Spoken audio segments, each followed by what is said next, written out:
Politicians on both sides of the aisle have been fighting to bring Afghan refugees to the U.S., and they are getting some help now from a remarkable woman right here in Central Ohio. There are infinite ways to describe a woman we see as remarkable, and for our next nominee, the list seems nearly as long. She was born in Afghanistan, immigrated to the U.S. when she was 13, and 4 years later, she was inspired to serve her new home in the U.S. Air Force, a nearly 26-year military career. That's remarkable enough. But that's not why we're getting to know her today. It's one thing to see human suffering and feel sympathy. It's quite another to witness scenes like these and be moved to action. Such is the way of this nominated remarkable woman.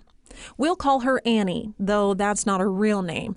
The reason for that will be apparent in a moment.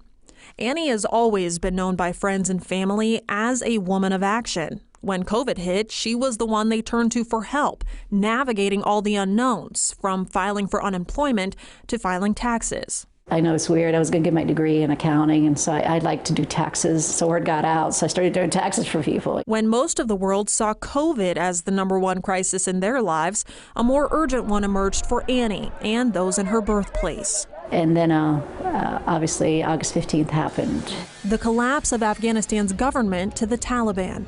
A lot of us that saw it with our own eyes, especially those first few days where we were, my own relatives are trying to get through the gate of Kabul and can't get through the airport, and, hearing the shooting. To say it's heartbreaking or to say it doesn't even really come close. Annie worked day and night coordinating efforts to get the right papers into the hands of Afghan refugees. She also connected with other veterans and nonprofits doing the same work, despite the risks of potential Taliban retribution. Without getting into too specifics because of security risks and stuff like that, within these groups, we've saved hundreds and thousands of lives already, not just from starvation, but providing, a little bit of safe places to stay and things like that. Annie was surprised and humbled to be nominated as a remarkable woman.